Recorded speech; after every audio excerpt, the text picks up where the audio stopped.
This is Garden Variety, a horticulture podcast from Iowa Public Radio and Iowa State University Extension and Outreach. I'm Charity Nebbe.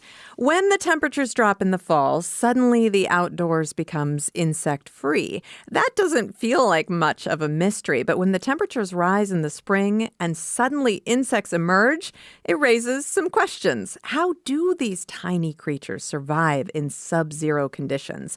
Entomologist Laura Iles is director of the North Central Integrated Pest Management Center, and she's here to demystify this phenomenon. Hello, Laura. Good morning, Charity. Now, of course, insects that are native to places with sub-zero winter weather, they have had to adapt to survive. When we get that first really good hard freeze and all of those insects disappear, are there some species that all of the adults are just dying off? Yeah, so it's really interesting. So insects sometimes it kind of comes as a surprise to us, but for insects, things don't come as much of a surprise. They've noted, the changing day lengths and things like that. But there's a lot of insects that do just die. Sometimes they are going to overwinter as eggs. I think all of us have seen grasshoppers in our gardens until very late in the year. Well, the eggs are going to be overwintering and the adults just keep eating until, unfortunately, the first hard frost and they die. It's kind of sad. Well, it's how that species works. So, but there are other ways to survive the winter other than just laying eggs and hoping that things work out next year. So some insects that stay are going to actually hibernate, find places to hibernate. How does that work? It baffles my mind that a tiny insect can survive these super cold temperatures no matter where it is. Right. So they have all sorts of amazing adaptations. So we have the ones, obviously, that are going to stay and survive and not, migrate away like, we think of the monarchs and things like that. So they're going to stay and they can overwinter in almost any life stage, which to me is kind of amazing. Eggs, larvae, crawlers, caterpillars, and adults. And so what they do is they don't know, but they see the light cues, they see changing food quality, they cue into temperature. So all these things start telling them well ahead of time that things are going to change and winter's coming. And so they seek out places to overwinter, whether it's in the soil, under leaf litter. So they've gotten into these places, they increase their fat stores, they produce compounds in their body to prevent freezing. So there's just like a whole list of things that they do triggered by these things and their hormones and stuff, so they know what to do sometimes better than we do. You mentioned leaf litter, and often I'll see like woolly caterpillars and I'll uncover them by moving just a few leaves and they're just in a little depression in the soil with a few leaves on top of them, and I think that doesn't look very warm. So when you're talking about some of the things that they have, these adaptations that make it possible for them to survive incredibly cold conditions without freezing, can you tell me about a few of them? Right. So first of all, just being under leaf litter and, of course, snow cover is a great insulator. So most insects can handle below freezing temperatures. Again, so what they do is they reduce the thing is they don't want water or crystals of ice to form in their bodies. So they reduce water in their cells.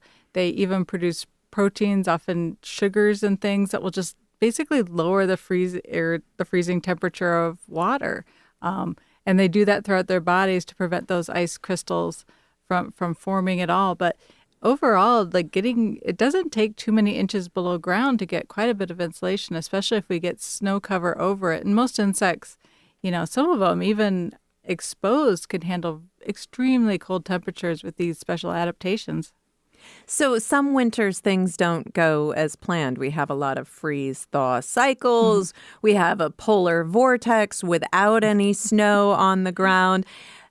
Is there just going to be loss pretty much every winter in spite of the adaptations?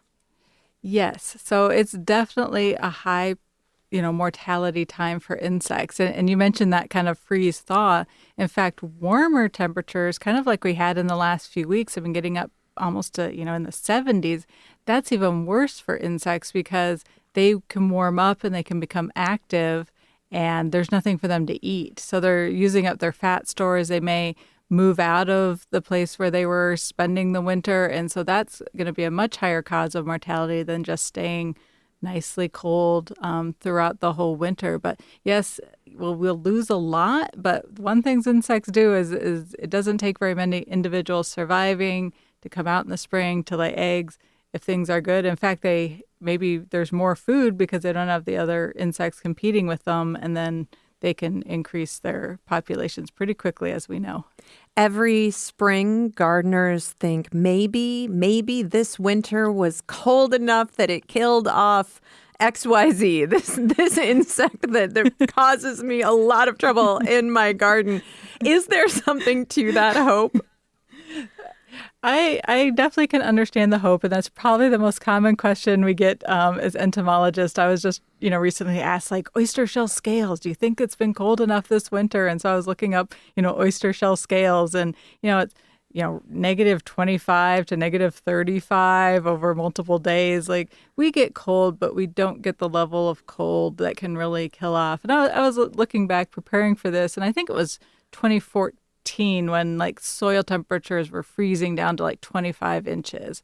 And in years like that, like we do see reductions in things like Japanese beetles and stuff overwintering in the soil. But I checked in this year, the end of January after that cold spell, I mean, we're maybe down to just maybe 16 inches. That's just really not deep enough. A lot of our insects can move down further. And certainly in large parts of Iowa, if you had good snow cover, the freeze layer does not go that deep. Okay.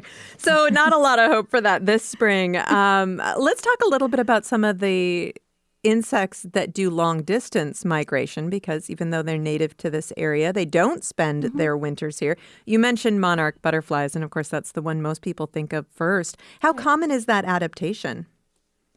The adaptation to, I would say, just kind of migrate in insects is pretty widespread. Lots of different insects. So the monarch is the most famous and frankly kind of one of the most unique in that we have multiple generations here, and then we get that final and the kind of the super generation that's going to live longer than the other ones and make that trip down to Mexico, which is absolutely amazing that they're able to do that navigation. But we don't think about things like the corn earworm or, also known as a tomato fruit worm, depending on what it's eating. Like these things also come in from southern states and other places where overwintering, often coming in with prevailing winds and things like that. So a lot of insects are moving around our environment in the U.S. more than we probably realize all the time. Well, yeah, let's talk a little bit about corn earworms. I mean, that's not a insect that people get excited to see. There are some that we consider to be pests that kind of have a one-way migration. So they move here, they cause some trouble, and then it's over. Yeah, so this interesting kind of one-way migration that we kind of talk about is corn earworm's a good example, fall armyworm, that, they move up into these northern states, and then we know that they can't survive the winter here. So it's kind of been called a one-way migration.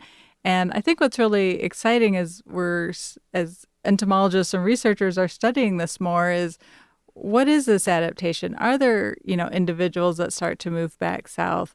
It's certainly a huge loss, but they've taken advantage of a great food source. And I always think insects are a little just like playing the lottery. Like there's just so many of them, and they're, if a few individuals then migrate back south. But yeah, we don't see that strong migration like the monarchs, but I think a lot of them are figuring out, and as we research it more, almost with anything, trees, insects, the more we learn about it, the more we realize they're really doing some pretty cool things. Oh, interesting. Because it doesn't make a lot of sense just to come up here and eat a lot of food and then die if you're not reproducing in a way that provides for the next generation. Yeah. So I think as we study them more, we're going to be like, probably a lot of them do die, but there's always some individuals, that make it.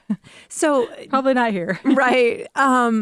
People are beginning to respect insects more. We know more about pollinators. A lot of us want to support pollinators in our landscape. Tell me what we can do in our yards, in our landscapes, to make sure that the insects that do overwinter here have the kind of habitat they need. Right. So, a lot of our native bees, obviously people who maintain honeybee hives, there's lots that go into overwintering them. A lot of our wasps and stuff overwinter as adults or larvae in protected areas. So they're in that leaf litter very often, or in, even plant stems and stuff. So that's why we always, encourage people to wait until temperatures are warmer before removing, the leaves that are covering your garden, maybe before, removing plant stems and things like that. I always recommend especially hollow plant stems can be a big place for some of our native bees to nest. And I say, if you do have to cut them, go spread them out somewhere where any, bees in them could still emerge, but just kind of waiting. And then, if you can get plants in there that bloom early, I mean, those of us with, crocuses and snowdrops, it's very common to see, pollinating insects in those, really warm spring days. We have already had some significant warm days in Iowa, and those of us who have lived here a long time know that a fool's spring in February is not real.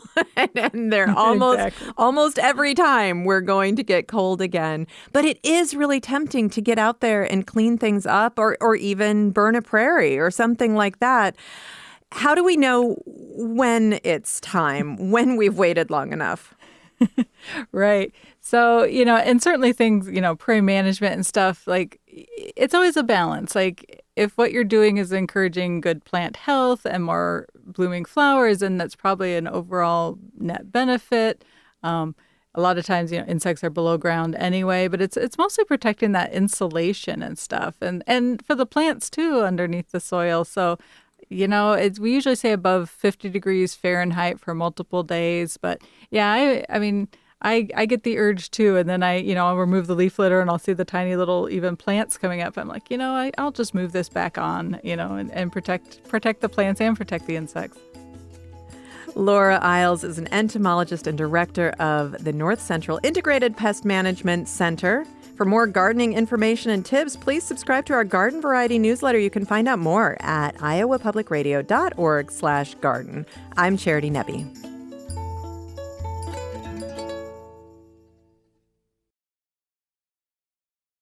Garden Variety is a production of Iowa Public Radio and Iowa State University Extension. It's produced by me, Erin Stile, Caitlin Troutman, and the Iowa Public Radio talk show team. For more garden goodness, please subscribe to our Garden Variety newsletter. Just go to iowapublicradio.org/garden. I'm Charity Nebbe. See you next time.